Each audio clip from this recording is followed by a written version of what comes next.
మా ప్రభువైన యేసు నామమున మీ అందరికీ శుభములు.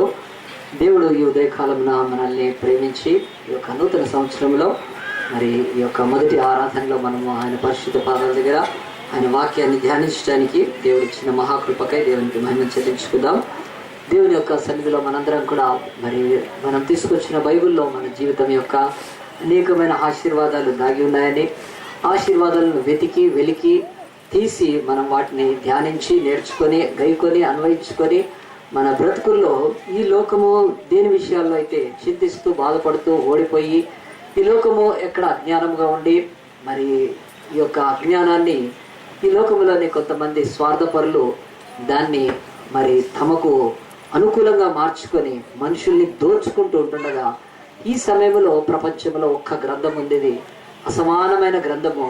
ఇది మరి ప్రపంచంలోని 1925 భాషల్లో ఉన్న గ్రంథము.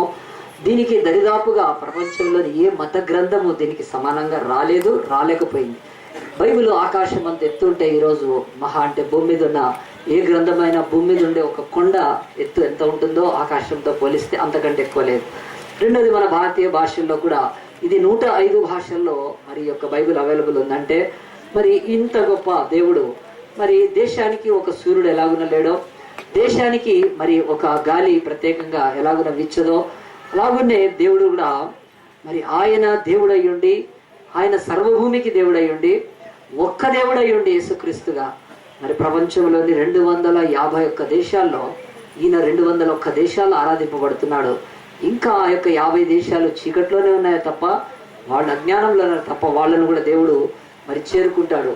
అయితే మరి ఆ యొక్క వెలుగైన దేవుణ్ణి అడ్డుకునేది మరి చీకటి కనుక, చీకటి ఈ లోకంలో బహు భయంకరంగా మరి ఆ యొక్క నిండి ఉండి మనుషుల యొక్క మనోనేత్రాలను కూడా చీకటి గుడితనంగా చేస్తుందని, ఆ యొక్క చేసే వ్యక్తి ఎవరు అని బైబిల్ చెప్తూ అతడు దేవుడికి విరోధి అని, అపవాది అని, సాతాను అని మనం ఏ భాషలో ఏ మాటల్లో అనుకున్నా అలాంటి అపవాది మన మనోనేత్రాలకు గుడ్డితనం అవిశ్వాసాలకు కలగచేసి ఈ లోకంలో సృష్టిని పూజించే రీతిగా, మనుషులను పూజించే రీతిగా, మనిషి తనకిష్టమైన మార్గంలో వెళ్తుండగా ఆ మార్గము తప్పు అని చెప్పకుండా వాడిని నాశనంలోకి నడిపించే ప్రపంచంలోని అన్ని మతాలకు ధీటుగా ఈ పరిశుద్ధ బైబిల్ జవాబు చెప్తూ ఈ ఉదయకాలంన దేవుని యొక్క వాక్యంలో నువ్వు దేవుని మందిరంకి వచ్చావు, దేవుణ్ణి ఆరాధించడానికి వచ్చావు.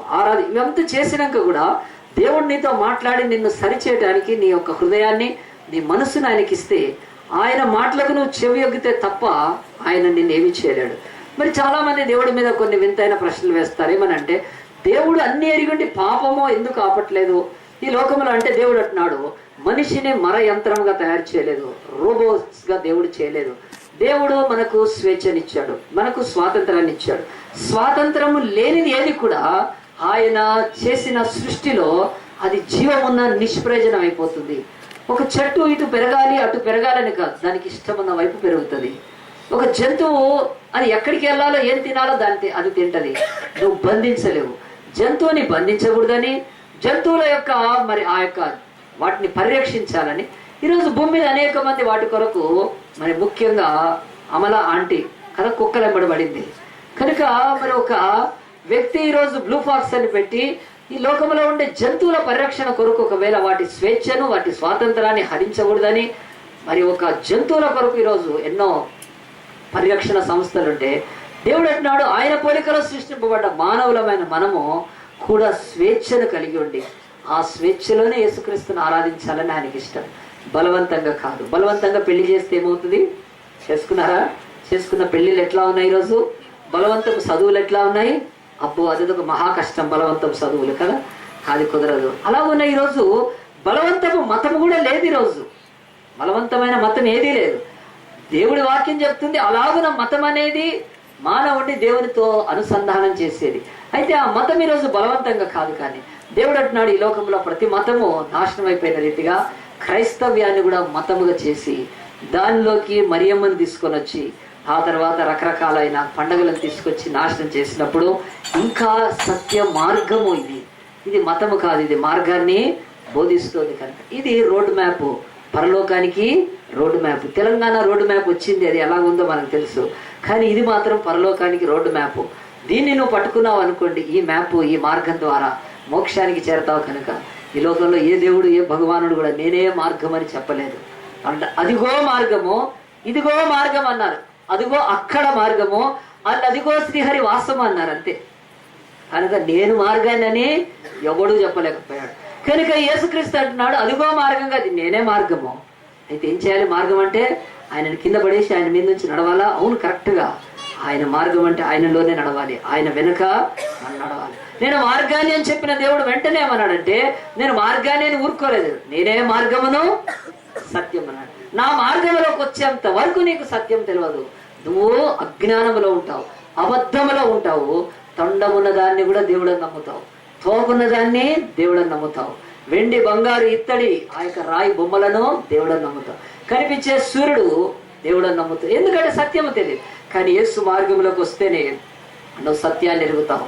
సత్యాన్ని ఎరిగినంత మాత్రాన నువ్వు వెళ్ళి ఆ సత్యాన్ని శోధించి దానికి ఎంఫిల్ తీసుకొని డాక్టరేట్ తీసుకొని ఆ తర్వాత ఒక బహుమానం పొందుతావేమో. సత్యాన్ని ఎరగటాన్ని బట్టి నువ్వు గర్విస్తావేమో, సత్యాన్ని ఎరగటాన్ని బట్టి అతిశయిస్తావేమో తప్ప ఆ సత్యం కూడా నీకేమీ పనిచేయదు. అందు గురించి చేస్తున్నాడు, నేనే మార్గమునో నేనే సత్యమని ఊరుకోలేదు. ఈ సత్యాన్ని అంగీకరించిన వాళ్లకు నేను జీవాన్ని అవుతాను. ఆఫ్టర్ ఆల్ మనిషికి కావాల్సింది జీవమే కదండి. మనిషి తరతరాలు యుగ యుగాలు బ్రతకాలని దేవుడు సృష్టిస్తే ఈ మానవుడు తన ఆయుష్ని ఎంతవరకు తెచ్చుకున్నాడంటే, ఖచ్చితంగా బైబిల్ చెప్తుంది మనిషికి ఆయుష్ అధిక బలం ఉన్న ఎడల మరి ఆ యొక్క 70-80 సంవత్సరాలే. అంతకు మించిన బ్రతుకు ఆయాసం అయిపోతుంది. కనుక దేవుడు సృష్టించిన చెట్లు, దేవుడు సృష్టించిన ఈ విశ్వంలో అనేకమైనవి ఎన్ని సంవత్సరాలు మనుగడగుంటుండగా ఆయన పోలికలో ఉన్న మనము ఎందుకు మరణిస్తున్నాం, ఎందుకు ఆయుష్ లేకుండా పోయిందంటే మనకిచ్చిన స్వాతంత్రాన్ని దుర్వినియోగపరుచుకున్నాము. మనకు ఆ స్వాతంత్రం ఇవ్వబడిన ఈ లోకపు వనరులను దుర్వినియోగపరుస్తున్నాము. మనకిచ్చిన డబ్బు అది ఒక లోకంలో అందరికీ కనిపించేది గొప్ప వనరులాగా అనిపిస్తుంది. ఎవడు డబ్బున్నాడో వాడు ధనికుడు, వాడు ఆశీర్వాదం పొందినవాడు, వాడు శ్రీమంతుడు, వాడు భాగ్యవంతుడు, వాడు అదృష్టవంతుడు అనుకునేది పిచ్చి తప్పు మనది. దేవుడు అంటున్నాడు ఈ లోకంలో ఆయన వనరులను అలాగున ఒకళ్ళకి ఎక్కువ తక్కువే లేదు. దేవుడు ఇచ్చిన వనరులు ఏంటంటే దేవుడు అందరికీ జీవాన్ని ఇచ్చాడు, అది అందరికీ సమానమే. దేవుడు రెండోది సమయాన్ని ఇచ్చాడు, కనుక ఆ సమయం కూడా అందరికీ. డబ్బు కంటే 1000 రెట్లు 1,000,000 రెట్లు కూడా ఈ సమయం ధనవంతుడికి 36 గంటలు కాదు, పేదవాడికి 24 గంటలు కాదు.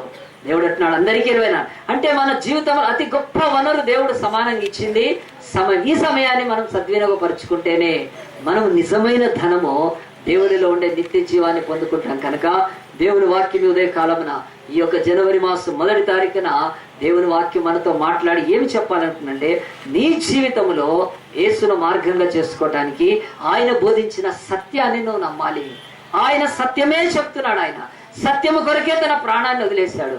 ఆయన సత్య మార్గాన్ని స్థాపించాడు.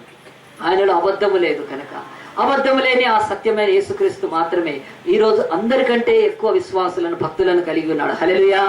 మనమందరం అనుకుంటాం ఏదో కొండ మీద ఆయన దర్శించుకోవడానికి 2 కిలోమీటర్ల లైన్ ఉంది, 4 కిలోమీటర్ల లైన్. దేవుడు అంటున్నాడు అసలు ఈ యేసు ప్రభువుని దర్శించడానికి లైన్ కట్టలేరు. అందరం చప్పట్లు కొడదామంటే ఈ యేసుక్రీస్తును ఒక్క దగ్గర ఆరాధించడానికి ప్రపంచంలోని వాళ్ళు క్యూ కట్టలేరు. మరాఠీ వాళ్ళు, హిందీ వాళ్ళు, ఒరియా వాళ్ళు, కన్నడ వాళ్ళు, తెలుగు వాళ్ళు, తమిళ వాళ్ళు, ఎవరు చెప్పండి ఇండియాలో ఇన్ని ఆరాధించిన వారు ఉన్నారు. నీ దేశాలు కూడా ఆరాధిస్తున్నాయి. కనుక ఏదో ఒక దిక్కుమాలిన కొండ మీద ఒక పెద్ద లైన్ ఉంటే ఆ దేవుడు గొప్ప దేవుడు అని చెప్పుకోవడానికి కాదు. బైబిల్ చెప్తుంది ఆరాధించటానికి ఒకవేళ ఆయన ఎక్కడికన్నా వస్తే ప్రపంచంలో ఆ లైను మరి అది అంతం లేని లైన్ అవుతుంది. కనుకనే దేవుడు స్థానికంగా ఎక్కడికక్కడ సంఘాలను పెట్టి ఆ సంఘాల్లో ఆయన ఆరాధించుకోవటానికి, ఆత్మదేవుణ్ణి ఆత్మతోనే ఆరాధించాలని, ఆత్మదేవుణ్ణి విగ్రహాలతో ఆరాధించకూడదని చెప్పి నేనే మార్గము అని చెప్పిన దేవుడు ఆయన మార్గంలోకి వస్తేనే సత్యము. మీరు ఆయన మార్గంలోకి వస్తున్నారు కనుక ఉదయకాలన దేవుడు చెప్తున్నాడు మీరు సత్యాన్ని ఎరగాలని. ఆ సత్యం ఏదో మనం నేర్చుకుంటే మన జీవితాల్లో ఎందుకు మనం వెనకబడి ఉన్నాం, ఎందుకు దేవుడిచ్చిన కృపను పొందుకోలేకపోతున్నాం, దేవుడిచ్చిన అనేకమైన ఆశీర్వాదాలు మన కుటుంబాల్లో ఎందుకు లేకుండా పోయినాయి. మనం జనరల్గా ఏమంటాం అంటే కొత్త సంవత్సరము మనకు కొత్త ఆ యొక్క ఆశీర్వాదాలు తీసుకొస్తుందని బైబిల్లో ఎక్కడా లేదండి. The new year never brings you newness, but the God who renews the seasons and the years, he can only give you the newness. దేవుడు మాత్రమే నీకు కొత్తదనాన్ని ఇవ్వగలుగుతాడు. కాలము నీకు కొత్తదనాన్ని ఇవ్వదు. కాలం ఎప్పుడు ఏమిస్తుందంటే నీకు పాతదనాన్ని ఇస్తుంది. నువ్వు కాలంలోకి పోయిన తర్వాత ఏమైందంటే అంతకు ముందుది పాతదైపోతుంటది. కాలము ప్రతిదాన్ని పాతం చేసేస్తుంటది తప్ప దేవుడి కాలాన్ని సృష్టించిన వాడు ఒక్కడే దేవుడు నూతనపరచగలుగుతాడు. కనుక అలాంటి దేవుని యొక్క సన్నిధిలో మనం ఈరోజు దేవుని యొక్క వాక్యములో మనందరికీ ఒక ఆశ ఉంటుంది. అదేంటో నేను ఒక చిన్న ఎగ్జాంపుల్గా చెప్తాను. ఏమిటనంటే, ఒక ఆయనను టీవీ ఇంటర్వ్యూ చేస్తున్నారు. టీవీ ఇంటర్వ్యూ చేస్తుంటే అతను పొలిటికల్ లీడరు. ఆయన అడిగారు, మీరు కూడా దాంట్లో ఉన్నారా అన్నాడు. అంటే ఆయన ఏమన్నాడంటే, ఆల్లేదు సూల్లేదు, కొడుకు పేరు సోమలింగం పెట్టారంట. ఆయన కొంచెం జోకులేసి మాట్లాడతాడు కదా. అవును, మరి ఏమీ లేని దగ్గర ఏంటంటే, నీవు కూడా ఆ రేసులో ఉన్నావా అన్నారు. ఏ రేస్ అంటే, ఆ రాబోయే తెలంగాణకు, ఆ రాబోయే ఆంధ్రాకు ముఖ్యమంత్రిగా నువ్వు కూడా ఆ రేసులో ఫస్ట్లో ఉన్నావా అంటే ఆయన అన్నాడు, ఆల్లేదు సూల్లేదు అని చెప్పి. ఎందుకు ఈ మాట చెప్తానంటే, రాబోయే తెలంగాణకు మంత్రులను కార్ల దగ్గర నిలబడి అడుగుతూ ఉంటే వాళ్ళ ఆ రేసులో ఉన్నారా లేదా అంటే, మొట్టమొదటి సీఎం నేను కావాలి తెలంగాణకి, మొట్టమొదటి సీఎం అని విభజింపబడిన సీమాంధ్రకి నేను కావాలనే రేసులో అందరు ఉన్నారా లేదా అని చెప్పి అడుగుతున్నప్పుడు ఆయన మాట చూసినప్పుడు, ఈరోజు రాజకీయ నాయకులు వాళ్ళ జీవితాలను ఒక 30 సంవత్సరాలు 40 సంవత్సరాలు ఈ రాజకీయ జీవితాల్లో గడుపుకున్న వారు, వాళ్ళకు ఒక ఆశ ఉంది, I should be a first CM for the divided states. ఇదిగో ఈ ఫస్ట్ అనే మాట ఎందుకు తీసుకొచ్చారంటే, ఫస్ట్ వస్తుందనంటే చాలా మందికి ఎవరికి సంతోషం అండి కదా, ఉద్యోగంలో ఉండే వాళ్ళకి ఫస్ట్ వచ్చిందంటే శాలరీలు వస్తాయి. ఆ వీక్ అంతా మొహము కళకళ కళకళలు ఆడుతూ ఉంటుంది కదండి. ఆ తర్వాత భార్య కూడా చాలా అనుకూలంగా ఉంటుంది అప్పుడు కదండి. ఆ తర్వాత అది నెలాఖరికి డౌన్ అయిపోతుంది కనుక, నెలాఖరికి చిటా పటామంటుంటాయి కనుక, ఫస్ట్ వీక్లో మాత్రమో చక్కగా కళగా ఉంటుంది. దేనికైనా వచ్చుకుంటారు ఫస్ట్ వీక్లో కదా. పర్వాలేదండి, పర్వాలేదు ఏమీ పర్వాలేదు. ఎందుకంటే అది జీతాలు, ఫస్ట్ అంటే జీతాలు కదా చాలా మటుకు. ఆ తర్వాత మనం ఎక్కడికి పోయినా ఫస్ట్గా ఉండాలని కదా, స్టేట్ ఫస్ట్గా ఉండాలని ఆశపడతాం. ఆ తర్వాత ఒకవేళ రేస్లో ఉంటే ఫస్ట్ ఉండాలని ఆశపడతాం. ఇవంతా ఫస్ట్ ఉండాలని ఆశపడతాము. కానీ ఒక ఆయన చెప్పాడు ఏంటంటే, చర్చిలో ఒక వింత ఉంది. ఏమిటనంటే, ఆయన గమనించి రాశాడు. ఏమని రాశాడంటే, చర్చిలో మరి ఫస్ట్ వెళ్తే మరి ఫస్ట్ కూర్చోటానికి ఇష్టపడారంట. చర్చికి ఫస్ట్ ఎందుకు వెళ్తారంటే లాస్ట్ కూర్చోడానికి ఇష్టపడతారు. హల్లెలూయా. ఇది ప్రపంచంలో అన్ని చర్చెస్ లోంచి ఒక ఆయన తీసి చెప్పిన మాట. ఫస్ట్ వెళ్తారు ఎందుకంటే లాస్ట్ సీట్లలో కూర్చోటానికి. చూడండి, చాలా చోట్ల ఫస్ట్ వెళ్తే ఫస్ట్ కూర్చోటానికి కాదు. కానీ దేవుని సంఘంలో ఒకవేళ ముందు కూర్చుంటే ఎక్కువ సూటిగా తగులుతాయేమో, వెనక కూర్చుంటారేమో కదా. సరే, ఎట్లయినా పర్వాలేదు. కానీ దేవుని సంఘంలో ఇది అంటే దేవుడు అంటున్నాడు, మనం దేనిలో మొదట్లో ఉండాలో ఫస్ట్లో, వాటిలలో వెనుకబడుతున్నాం కనుక దేవుడు అంటాడు, ఈ ఫస్ట్ వీక్, ఈ ఫస్ట్ డేటు, ఆ ఫస్ట్ ప్లేసు మనకు, ఆ తర్వాత అన్ని ఫస్ట్ కావాలని ఆశపడుతున్నాం మనము. మన పిల్లలు కూడా ఫస్ట్ ఉండాలని ఆశపడుతున్నాం మనం. ఇంకా అన్నిటికంటే మనిషికి ఫస్ట్ చాలా ఇష్టమైన స్థలము అది తిండి స్థలము. ఫస్ట్ తినాలి, ఫస్ట్ మనమే ప్లేట్ పట్టుకోవాలి, ఫస్ట్ ఐస్ క్రీమ్ మనమే తినాలి, ఫస్ట్ స్వీట్ మనమే తినాలి. కొంతమంది తిండి ప్రియులు ఫస్ట్ కనుక చాలా మంది ఏం చెప్తారంటే, పోయేది లేదేం లేదు, నాకు పోయేది ఉంది ఫస్ట్ నాకు పెట్టు అంటారు. దాని అర్థం అది కాదు, పోయేది ఏమి లేదు. చాలాసార్లు ఒకసారి అట్లా అన్నవాళ్ళు ఏం చేశారంటే, ఆ ఫంక్షన్ అయిపోయినాక కూడా ఆడే కూర్చున్నారు. నేను మీరు మొదట వెళ్ళిపోతానన్నారు కదా అంటే, ఉట్టిగానే అట్లా అనాలి బ్రదర్, లేకపోతే మనకు పెట్టాలి. అయిపోయినాక గంట సేపు ఆడే కూర్చొని అది నువ్వు ఏదో తొందరగా నీకు తెచ్చి పెడితే తినేసి హాయి కూర్చున్నాడు ఆయన. వెనకోళ్ళకి వచ్చినా రాకపోయినా గొప్ప. అంటే ఈ ఫస్ట్ తినేవాళ్ళు ఫస్ట్, ఇది చాలా బాగుంది. కానీ యేసుప్రభు బోధ ఈరోజు మనకు నేర్పిస్తుంది. ఈరోజు ఫస్ట్ సంవత్సరంలో కనుక దేవుని వాక్యం చెప్తుంది, మనము దేవుడు కొన్ని మాటలు చెప్పాడు. ఫస్ట్ అనే మాట బైబిల్లో 435 టైమ్స్ ఉందండి. 435 సార్లు ఫస్ట్ అనే మాట ఉంది. కనుక నేను మొట్టమొదటిది బైబిల్లో చూపించక ముందు ఒక ఇలస్ట్రేషన్ చెప్తే మీకు అర్థమవుద్దని. ఒక దేవుని సేవకుడు ఆయన ఏం చేశాడంటే, ఆయన ఆరాధనకి వెళ్తున్నాడు, ఆయన ప్రభువుని ఆరాధిస్తున్నాడు, ఆయన చక్కగా సేవ చేస్తున్నాడు. ఆ తర్వాత మరి దేవుని యొక్క సన్నిధిలో కొంతకాలం అయిన తర్వాత ఒక విశ్వాసి అనుకోండి, ఆ యొక్క పాస్టర్ విశ్వాసం, అతని జీవితంలో సంతోషము దొరకట్లేదు. ఎట్టే పరిస్థితుల్లో సమాధానం. చర్చికి వెళ్తున్నాడు, ఆరాధిస్తున్నాడు, వాక్యాలు కూడా చెప్తున్నాడు, మంచి పాటలు పెట్టినాడు, మంచి ఆరాధన, కానీ మనస్సులో నెమ్మది లేదు, శాంతి లేదు. అయ్యో, ఎంత మంచి పాట పాడినా, ఎంత మంచి వాక్యం విన్నా, ఎంత ఆరాధించినా, ఎంత కానుకలిచ్చినా, ఎంత చేసినా ఆయనకు మాత్రం ఎట్టి పరిస్థితుల్లో లేదండి. కొన్ని రోజులకు అది బయటపడింది అతనికి. ఏంటి, నేను నా ఆరాధన శూన్యంగా ఉంది, నేను ఇంత ఆరాధించిన ఎంతమంది సంతోషంగా ఉన్నా, నా గుండెలో ఈ వెలితేంటి, నా మనసులో ఈ యొక్క ఖాళీ ఏంటి, నాలో ఈ నిరాశ ఏంటి, నా నిస్పృహ ఏంటి, ఇంటికి వెళ్ళిన తర్వాత ఏమాత్రం కూడా ఆనందము ఉండట్లేదు. ఆ యొక్క అప్పుడప్పుడు పొడిగా కనిపించేది ఆరిపోతా ఉంది. దేవుడి మందిరంలో ఉన్నప్పుడు, ప్రేజలాడు చెప్తున్నప్పుడు, పాటలు పాడుతున్నప్పుడు, వాయిద్యాలు, ఆ తర్వాత ఇంపైన ఇంకేమీ లేదు. 6 నెలలు 7 నెలలు ఆయన బాధపడుతూ దుఃఖపడుతూ 1 సంవత్సరం అట్లా గడిచిపోయినాక ఏదో నాలో ఫాల్ట్ ఉందని తెలుసుకొని ఆయన ఏం చేశాడంటే ఆయన ఇంకొక మీటింగ్కి వెళ్ళాడు. ఆయన మీటింగ్కి వెళ్ళినప్పుడు అక్కడ దేవుని సేవకుడు చెప్పాడు. ఏమని చెప్పాడు తెలుసా? నీవు నీ జీవితంలో ఈ సమాధానాన్ని కొలుపుకోవడానికి నీ జీవితంలో మొదటిది దేనికి ఇస్తున్నావో, రెండవది దేనికి ఇస్తున్నావో అది నీ జీవితంలో ఈరోజు మార్చుకోమని చెప్పాడు. అప్పుడు ఆయన ఏం చేశాడు తెలుసా? అవును, ఇది నిజమే అని చెప్పాడు. వెంటనే ఆ యొక్క ఉన్న ప్రాంతం నుంచి చాలా దూర ప్రాంతానికి ట్రైన్ వెళ్తుంది. ఆ ట్రైన్ టికెట్ దొరకడమే కష్టం. కానీ ఆయనకు అడ్రస్ తెలుసు కనుక కష్టపడి ఆ ట్రైన్ టికెట్ కొనుక్కొని ట్రైన్ ఎక్కి ఆ ట్రైన్లో వెళ్తున్నా కొద్దీ అప్పటికే ఆయన ఆ మార్గంలో ఆ డైరెక్షన్లో వెళ్తున్నప్పుడు సంవత్సరం పాటు తన గుండెను పీల్చి నిరాశ నిస్పృహకు లోన్ చేస్తున్నది అది తగ్గడం ప్రారంభించింది. ఆహా, దైవసేవకుడు చెప్పింది కరెక్టే అని ట్రైన్ ఎక్కి వెళ్ళి ఆయన ఆ ప్రాంతాల్లోకి వెళ్ళాడు. ఆ ఇంటి దగ్గరికి వెళ్ళి తలుపు కొట్టాడు. ఒక వ్యక్తిని కలవాలి. తలుపు కొట్టినాక ఆ తలుపు తీసినప్పుడు ఆ వ్యక్తి ఎదురుగా ఆయన స్టన్ అయిపోయాడు. ఏంటి ఈ వ్యక్తి నా ఇంటికి రావడము? స్టన్ అయిపోయినప్పుడు అప్పుడు అనుకున్నాడు, నేను లోపలికి రావచ్చా అన్నాడు. ఆయన ఆశ్చర్యపోయాడు. సరే రండి లోపలికి అన్నాడు. కూర్చున్నాడు. కొద్దిసేపు ఇద్దరికి మాటలు. కానీ వెంటనే ఆయన ఏం చేశాడు తెలుసా? లేచి ఆయన పట్టుకొని గట్టిగా ఏడ్చాడు. ఏడ్చని చెప్పాడు, బ్రదర్ మీ గురించి నేను చాలా బ్యాడ్గా మాట్లాడాను, మిమ్మల్ని చాలా అవమానపరిచాను, లేనిపోని మాటలు మిమ్మల్ని సృష్టించాను. ఈరోజు ఈ అగాధము మన మధ్యలో ఉండటానికి వీలు లేదు. నేను మీతో సమాధాన పడటానికి వచ్చాను. నన్ను లోతుగా క్షమించండి, మీరు అంతే, దయచేసి నన్ను క్షమించండి అన్న.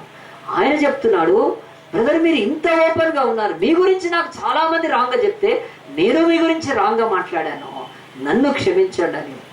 వాళ్ళ లాగున కళ్ళల్లో నీళ్లు కారుతుందోసేపు ఇక అలా ఉండలేక మోకరించి ప్రార్థన చేసుకున్నారు. ఏమనంటే, ఈ నా సహోదరుని నేను ఇంతకాలము క్షమించినందుకు నా జీవితంలో ఎంత ఆరాధన చేసినా, ఎంత భయభక్తులతో ఉన్నా, నాలో కోల్పోయింది ఏంటంటే దేవుడిచ్చే శాంతి లేకుండా పోయింది. అవును, యేసు ప్రభు చెప్పింది నేను నెరవేర్చలేకపోయాను. వాళ్ళు అలాగునున్న తర్వాత కొన్ని గంటలు వాళ్ళ జీవితాల్లో గొప్ప సంతోషం.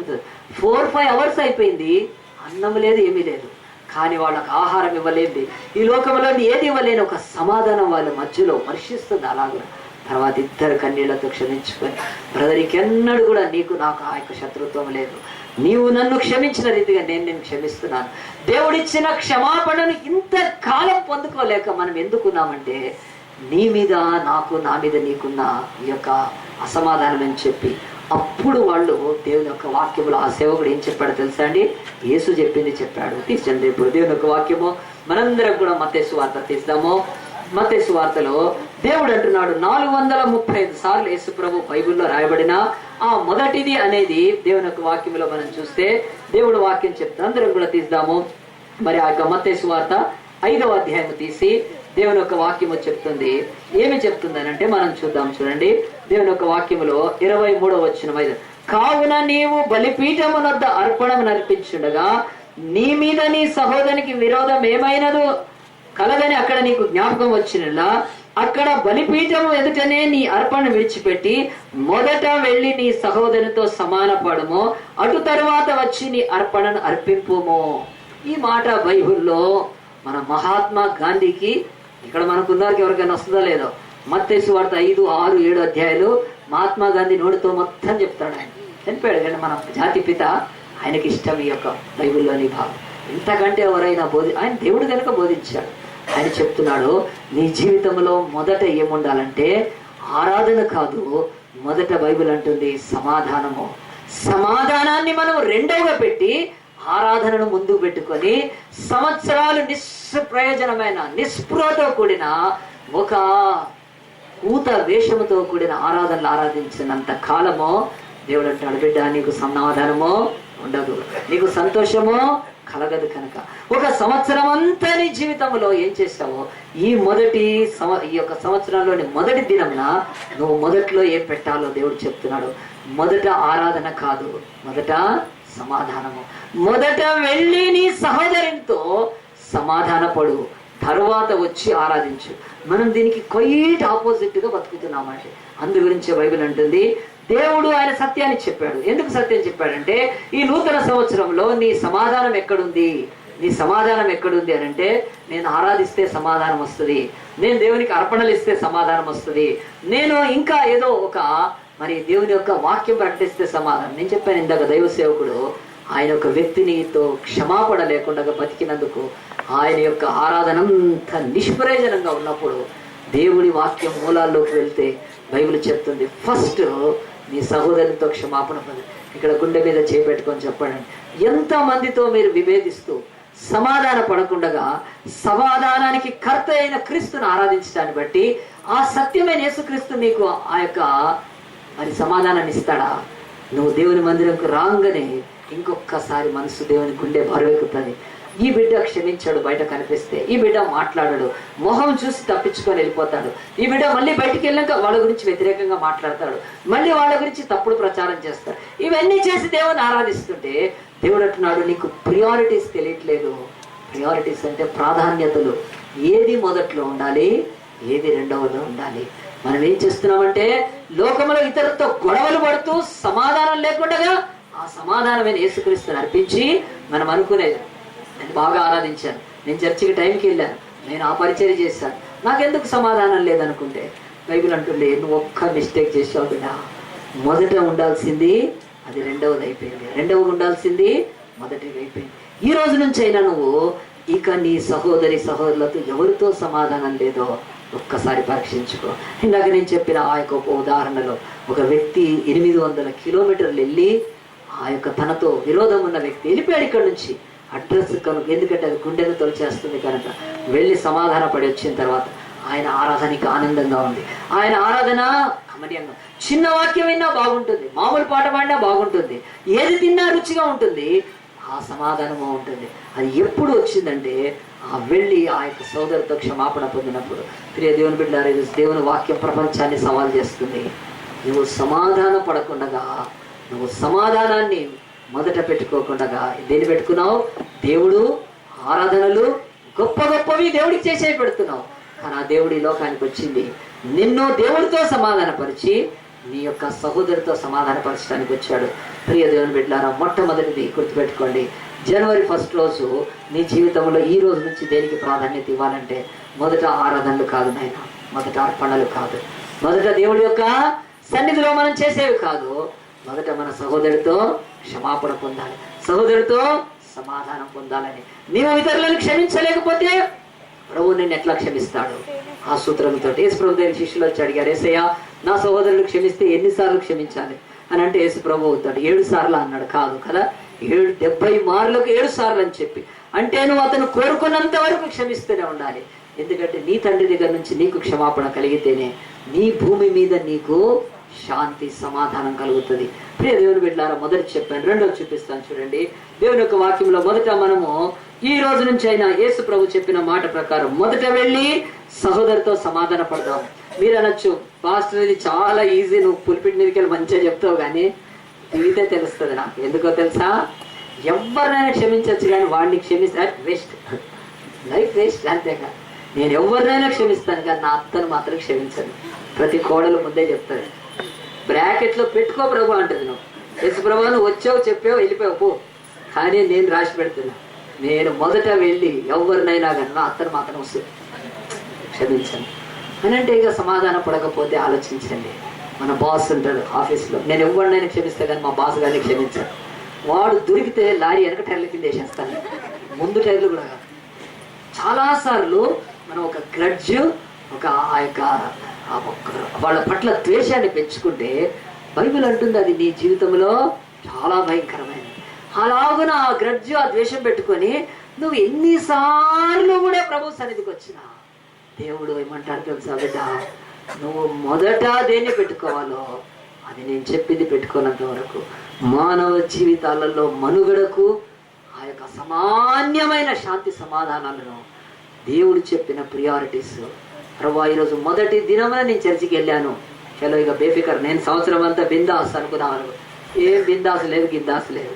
దేవుడు అంటాడు 2వ రోజు నుంచే స్టార్ట్ అవుతాయి. ఎప్పుడో తెలుసా? నువ్వు క్షమించడం ఈ రోజు నుంచే, సమాధాన పడటం మొదటిగా పెట్టుకున్నప్పుడు నీ లైఫ్లో ఎప్పుడైనా సరే మెట్లు ఎక్కే లోపడినాయి, లిఫ్ట్ ఎక్కే లోపడినాయి. ప్రార్థన చేసుకొని వస్తే చెప్తాడు, బిడ్డ నువ్వు మెట్లు ఎక్కుతున్నావు, లిఫ్ట్ ఎక్కుతున్నావు, నీ మనస్సాక్షిలో దేవుడు క్లియర్గా మాట్లాడతాడు. వాళ్ళని క్షమించకుండా నా మందిరంకి వస్తున్నావు, నువ్వు 1000 సార్లు వచ్చినా I cannot give my piece.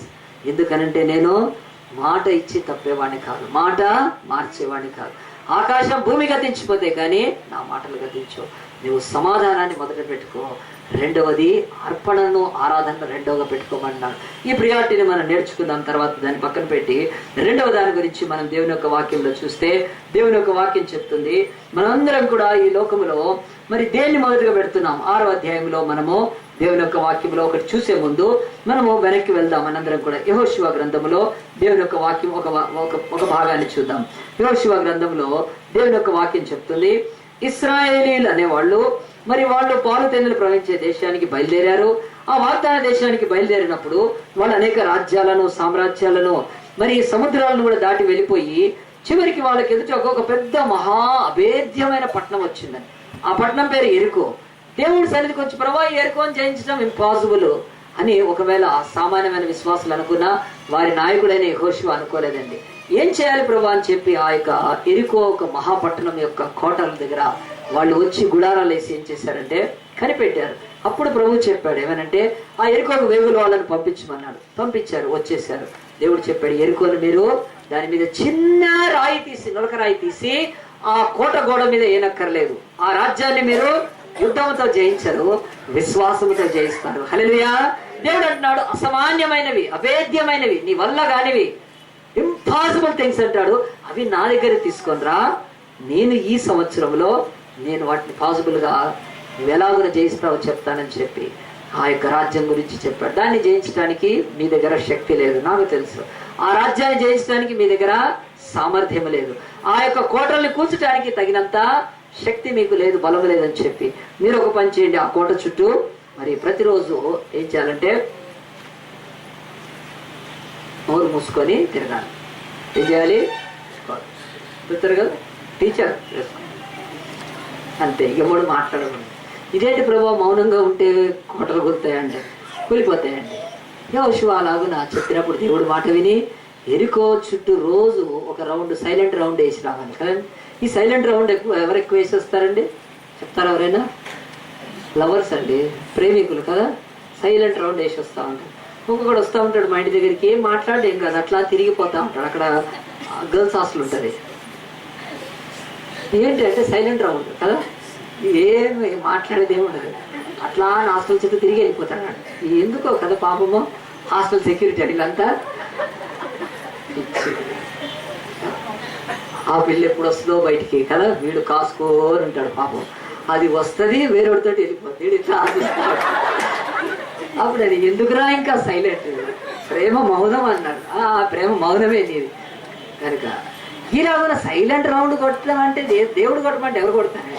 నేను యెహోషువ చెప్పాడు సైలెంట్ రౌండే కొట్టాలి. ఎందుకంటే మీ నోట్లలో మరి చాలాసార్లు అవిశ్వాసం పలికే ఉంటుంది. ఇది అవుద్దా, ఇది అవుతుందా కోట కనుక అవిశ్వాస పలుకు పలికినప్పుడు దేవుడు చేయలేడు. కనుక మనము శుభం పలకరా అన్నాడు. అంటే ఎవడు అంటే శుభమే పలకాలి తప్ప వేరేది పలకూడదు. కనుక అవి లేవు. కనుక మనుషులకు 6 రోజులు తిరిగారండి. 7వ రోజు చెప్పాడు, 7వ రోజు 7 సార్లు తిరగాలి. యెహోషువ చెప్తాడు ఏమనంటే ఆగ్రహిస్తే అప్పుడు కేకలు వేయాలి, బిగ్గరగా కేకలు వేయమన్నాడు. కేకలు వేశారు, ఆ కోట కూలిపోయింది. కూలిపోయిన తర్వాత చక్కగా ఆ ఎరికోని జయించారు. జయించి బయటకు వచ్చి వాళ్ళు ఎరికోను దాటి ఆ పనిని ముగించి దేవుడు చేసిన మహాద్భుతం తర్వాత ఆ పక్కనే హాయి అనే ఒక పట్టణం ఉంది. హాయి అనే పట్టణం మీదకి వెళ్ళినప్పుడు మరి అక్కడ మిగిలిన వాళ్ళని పంపించాడు. చాలా తక్కువ మంది ఉన్నారని చెప్పారు నాయకుడికి. అయితే అంతమంది కాదులే అని చెప్పి కొద్ది మందిని పంపించారు. హాయి అనే పట్టణం, దానికి ఇంత పెద్ద కోటలు లేవు, ఇంత పెద్ద సైన్యం లేదు, ఇంత పెద్ద శక్తి లేదు, ఈజీగా వెళ్ళి దాన్ని జయించవచ్చు కదా అని పంపిస్తే ఈ ఇశ్రాయేలు ఎన్నోడు వస్తున్నారు. వెంటనే పారిపోయి వచ్చారు. ఏమో జరిగిందో తెలియకపోతే యెహోషువ బట్టలు చింపుకొని బూడిదలో కూర్చొని ప్రార్థించారు, దేవా మమ్మల్ని అవమానపరచడానిక ఇంత పెద్ద ఎరుకోను జయించి మేము ఈ హాయి పట్టణంతో ఓడిపోతే ఈ రోజు నుంచి ఇంకా చుట్టుపక్కల ఉన్న అనేక రాజ్యాల వాళ్ళకు తెలుస్తుంది వీళ్ళు బలహీనులైపోయారని, మా మీద వచ్చి మమ్మల్ని సమూలంగా నాశనం చేస్తారు. ఇశ్రాయేలు అనే జాతీయ భూమి మీద లేకపోతే రక్షకుడైన యేసుక్రీస్తు ఎట్లా వస్తాడు ఈ లోకానికి? రాబోయే రారాజు లేకుండా పోతాడు. ఇలాంటి అవకాశం ఏంటి అని చెప్పి వాళ్ళు భయపడుతున్న కాలంలో యెహోషువకు దేవుడు చెప్పాడు. ఏం చెప్పాడు తెలుసా అండి? నీవు ప్రార్థన ఆపేసేయమన్నాడు. నువ్వు ప్రార్థన చేయొద్దు, నువ్వు బూడిదలో కూర్చోద్దు, లేచి ఇదిగో మీరు పాపము చేశారు కనుక నేను మీతో రాలేదు. మీరు పాపం చేయనంత వరకు అబే కోటలను జయిస్తారు. పాపం చేసిన తర్వాత చాలా సామాన్యమైన వాడి దగ్గర ఓడిపోయారు. ఇది ఒక బైబిల్లో సూత్రం అంతటా ఉందిలేండి. కానీ అప్పుడు ఆ యొక్క మేమే పాపం చేశాం ప్రభు అంటే దేవుడు చెప్పాడు. ఏం చెప్పాడో తెలుసా? మీరే ఒకడు నేను ఆ ఎరుకో పట్టణానికి వెళ్ళినప్పుడు చెప్పిన ఆజ్ఞకు లోబడలేదు. దేవుడు చెప్పాడు, ఆ ఎరుకో పట్టణము అది వేశ్యల పట్టణము, అది పొడుపు సొమ్ముతో బతికే పట్టణము. అక్కడ దేశ దేశాల నుంచి వచ్చి వ్యభిచారం చేస్తారు కదా, దాని కోట గోడల మీద వ్యభిచారం జరుగుతుంటది. అంత నీచమైన పట్టణములో ఆ సంపాదనను ఇశ్రాయేలీయులు తీసుకోకూడదు. పొడుపు సొమ్ము ఇశ్రాయేల్ దగ్గర ఉండకూడదు. అది నాకు ఇష్టం లేదు. నేను దేవుడను, నేను సమస్తాన్ని సృష్టించిన వాడిని, నేను ఆకాశం నుండి మన్నానిస్తున్నాను మీకు, మీరు అలాంటి ఆహారాన్ని ఇచ్చేవాడిని, దేవుని యొక్క శక్తి కృప ద్వారా పొందుకునే మీరు ఈ లోకంలో పడుకొస్తాం. అందు గురించే లంచాలు తీసుకునే వాళ్ళు కానుకలేస్తే దేవుడు చాలా దుఃఖపడతాడండి. ఇంకా దానికి సంబంధించి వడ్డీకి డబ్బులు ఇచ్చి ఒకవేళ ఆ వడ్డీ డబ్బులు తీసుకొని వచ్చి దాంట్లో నుంచి కమిషన్లు ఇస్తే చాలా తప్పుడు పాస్టర్లు ఉన్నారు ఈరోజు. ఎక్కువ మంది ఉన్నారండి. దాదాపు 10% తప్ప 90% మాత్రం ఒక దైవ సేవకుడిగా నేను మొహమాటంగా చెప్తున్నా. చెడిపోయిన పాస్టర్లు ఎక్కువ ఉన్నారు కనుక ఒక పాస్టర్ అయితే చెప్తాడు, నువ్వు అమ్మ వడ్డీకి ఇచ్చుకో, దేనికన్నా ఇచ్చుకోగా, నాకు 10% ఇస్తే చాలంటే అని. అంటే చూడండి ఎలాంటి దేవుని వాక్యం ఎట్లా ఉంది, మనం ఈరోజు ఎలాగున్నాం కనుక చెప్తాను నేను. చాలా జాగ్రత్త. మీరు కానుకలు వేసేటప్పుడు నీ కష్టార్జితంలోంచి కానుకకు దీవెన ఉంటుంది తప్ప నీ అన్యాయము అక్రమంగా సంపాదించిన దాన్ని దేవునికి ఇచ్చావో నీ జీవితాన్ని దేవుడు కాల్చి పారేస్తాడు. దేవుడు ఆ సంఘటన చూస్తూ ఉన్నారు. ఎందుకు ఆ సొమ్ము, పొడుపు సొమ్ము ఎందుకు? వేశ్యలు సంపాదించే డబ్బు దేవుడి మందిరంలోకి తీసుకొని రావచ్చా? అంతా పాపము. లంచాలతో సంపాదించింది, అక్రమంగా అన్యాయంగా సంపాదించింది దేవుని మందిరంలోకి రావడానికి వీల్లేదు. యేసు ప్రభు కాలు పెడితే ఇదే పట్టణంలో ఒకరోజు ఎరికో పట్టణములో శపితమైన దాన్ని తీసుకోవద్దని చెప్తే యేసు భూమి మీదకి వచ్చిన తర్వాత కూడా ఎరికో పట్టణంలోకి వెళ్తే ఒక శపితుడైన జక్కయ్యను మార్చాడు తెలుసా అండి. ఆయన ప్రజెన్స్ ఇట్లా ఇంట్లో కాలు పెట్టాడు, ఆయన మాట చాలు. జక్కయ్య అంటున్నాడు, ప్రభువా 1000 సంవత్సరాల్లో నువ్వు ఏదొద్దన్నావో అది నేను ఆశించి తీసుకొని భ్రష్టుడని అయిపోయాను. నా సంపాదనలో సగం బిడ్డలకు ఇచ్చేస్తాను, నేను అన్యాయంగా తీసుకుంది 4 రెట్లు ఇస్తానని లూకా సువార్త 19వ అధ్యాయంలో మనం వింటాం కదా. బైబిల్ చెప్తుంది, దేవుడు అంటున్నాడు వద్దు, దేవుని బిడ్డలకు ఆ సొమ్మొద్దు. మరి ఆ యొక్క యెహోషువ ఏం చేశాడండి? బట్టలు నువ్వు ప్రార్థన చేయదు, లేచి నీలో ఒక దొంగను పట్టుకోమన్నాడు. ఆ దొంగ ఎవరు అంటే తెలుస్తుంది. దేవుడు సమాజ పెద్దలు నిలబెట్టాడు. వరుస క్రమమున నిలబెట్టినప్పుడు దేవుని ఒక వాక్యంలో చూద్దాం. చూడండి, యెహోషువ గ్రంథములో వాడు దొరికాడు. దొరికిన తర్వాత ఏం జరిగిందో బైబిల్ చెప్తూనే ఉన్నది. యెహోషువ గ్రంథంలో దేవుని యొక్క వాక్యంలో మనందరం కూడా తీస్తే 7వ అధ్యాయంలో దేవుని యొక్క వాక్యము బహుస్పష్టముగా 18వ వచనములో దేవుని యొక్క వాక్యం చెప్తున్నది. అతడును అతని ఇంటి పురుషులు వరుసన దగ్గరకు రప్పిపడినప్పుడు యూదా గోత్రములను జరగు మునిమనుమడును జబ్ది మనముడు కర్మి కుమారుడైన ఆకాను పట్టుబడెను. అప్పుడు యెహోషువ ఆకానుతో, నా కుమారుడా, ఇశ్రాయేలు దేవుడైన యెహోవాకు మహిమ చెల్లించి ఆయన ఎదుట ఒప్పుకొని నీవు చేసిన దాన్ని మరుగు చేయక నాకు తెలుపమని నేను వేడుకొనుచున్నాను చెప్పగా ఆకాను అంటున్నాడు యెహోషువతో, ఇశ్రాయేలు అని దేవుడు యెహోవా విరోధంగా నేను పాపం చేసినది నిజము. దోపుడు సొమ్ములో ఒక మంచి షీనారు పై వస్త్రమును 200 తులముల వెండిని 50 తులముల ఎత్తుగల ఒక బంగారు కమ్మిని నేను చూచి వాటిని ఆశించి తీసుకొట్టిని.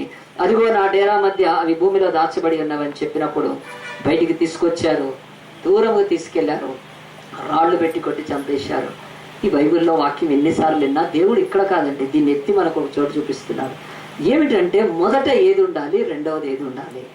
బైబిల్ చెప్తుంది నీ జీవితంలో మొదట తీద్దాం. ఇప్పుడు మత్తయి సువార్త 6వ అధ్యాయంలో దేవుడి సూత్రాన్ని చెప్తున్నాడు. ఈ సంవత్సరపు మొదటిలో నీ లైఫ్ లో మొదట ఏముండాలో దాన్ని ఖచ్చితంగా నేర్చుకుంటేనే నీ జీవితంలో నీకు మనుగడ, ఆశీర్వాదము, సంపద సమస్తాయి కలుగుతాయి అని చెప్పి దేవుని యొక్క వాక్యములో చక్కగా చెప్తున్నాడు. చూడండి, మత్తయి సువార్త 6వ అధ్యాయంలో 25వ వచనం చదువుతాను.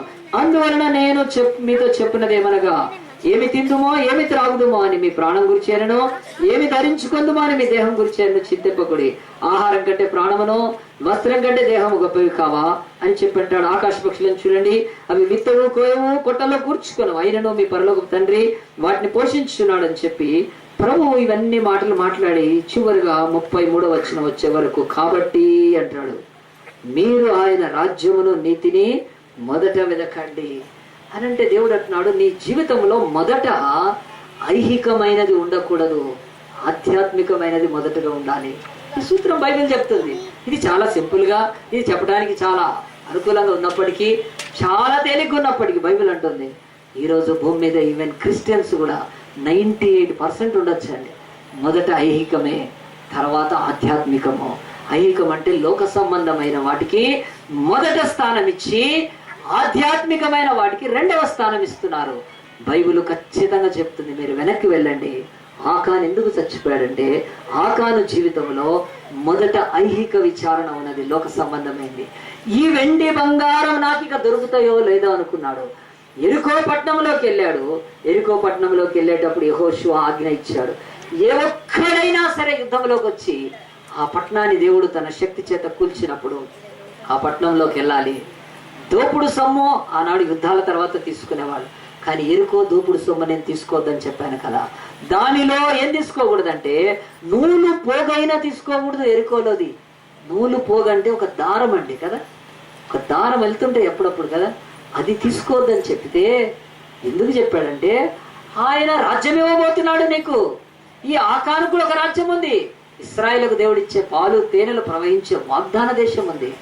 అలాంటి పాలు తేనెలు ప్రవహించే వాగ్దాన దేశం కొరకు నేను ఇప్పుడు ఎరుకో పట్టణంలో ఒక ఆజ్ఞ ఇచ్చాను, నూలు పోగు తీసుకోవద్దంటే దుర్మార్గుడా నువ్వేం తెచ్చిపెట్టుకున్నావు ఇంట్లో చెప్తున్నాడు. బంగారం వెండి తెచ్చుకొని వస్త్రాలు తెచ్చుకొని ఇంట్లో దాచిపెట్టుకున్నాడంటే ఇతడి యొక్క జీవితం నాశనం కావడానికి బైబిల్ చెప్పేది ఏంటంటే ఆధ్యాత్మికమైనది సెకండ్, ఐహికమైనది ఫస్ట్ లో పెట్టాడు. యేసుప్రభు అంటున్నాడు, మొదట నా నీతిని నా రాజ్యాన్ని వెతకండి, అటు పిమ్మట మీకు అన్నీ కూడా దయచేస్తాను నేను. ఏమి తిందుమా అని అనుకుంటున్నారా? అసలు ప్రాణం ఉంటేగా తినడానికి. కనుక మీ ప్రాణం ఎవరి చేతిలో ఉంది? దేవుడి చేతిలో ఉంది. కనుక మీ ప్రాణము మీకు అనుగ్రహించే దేవుడికి, ఆయన రాజ్యాన్ని వెతకండి. మీరు చాలాసార్లు అనుకుంటున్నారు ఏమి ధరించుకుందుమా, ఏం వేసుకోవాలా ఈ బట్టలో, లేకపోతే ఎలా ఉండాలి. దేవుడు అంటారు అసలు వస్త్రాలు వేసుకోవాలంటే ఏం కావాలండి? దేహము కావాలి. వస్త్రాల కంటే దేహం గొప్ప. దేహం ఎవరిస్తారండి? దేవుడు తప్ప. దేవుడు అన్నాడు ఇవి కాదు, మీరు ఆధ్యాత్మికమైనవి మొదట, దాని తర్వాతనే ఐహికమైనవి. ఈరోజు ఒక్కసారి ఆలోచించండి. ఫస్ట్ ఏది కదా, చర్చికి వెళ్ళేటప్పుడు కూడా సైతం కదా, చెప్పులు మంచిగా ఉన్నాయా కదా, ఇది బాగుందా, ఇది కదా, అన్ని చూసుకోరు కదా, మంచిగా బాగుందా, బైబిల్ సరిగ్గా ఉందా, కనీసము సాంగ్ బుక్ ఉందా ఎంబడి అని లేదని అంటే చాలాసార్లు చర్చకు వెళ్ళే సమయంలో కూడా మన నిర్లక్ష్యము ఒకవేళ ఐహికంగానే ఉంది. మనం ఎట్లా ఉన్నాం, మన డ్రెస్సింగ్ ఎట్లా ఉంది, మన షూస్ ఎట్లా ఉన్నాయి, మన ఆహారం ఆహార్యం ఎట్లా ఉంది, వీటి మీదనే ఫోకస్ చేస్తూ మన జీవితాలలో ఆధ్యాత్మికమైన నేను ఈరోజు వెళ్తున్నాను చర్చికి, బైబిల్ ఉందా, పెన్ ఉందా, నోట్బుక్ ఉందా, సాంగ్ బుక్ ఉందా కదండి. చాలామందికి చర్చ్ దగ్గరకు వచ్చేటప్పుడు కూడా ఐహికమైన మనస్సుతోటే వస్తుంటే ఆ దేవుడు ఏం చేస్తాడంటే ఎన్నడూ కూడా నీ జీవితంలో ఆశీర్వాదం అనేది పొందవు. నీ బ్రతుకంతా కష్టపడ్డా, నువ్వు వేసుకునే మంచి బట్టలలో ఎంత శ్రేష్టమైనది వేసుకున్నా నీకు ఆనందం అనేది మిగలదు. నీ బ్రతుకులో ఎంత శ్రేష్టమైన ఆహారం తిన్నా నీ ప్రాణానికి మాత్రము సంతోషం కలగదు. దేవుడు అంటాడు నా నీతిని రాజ్యాన్ని మొదట వెతకండి.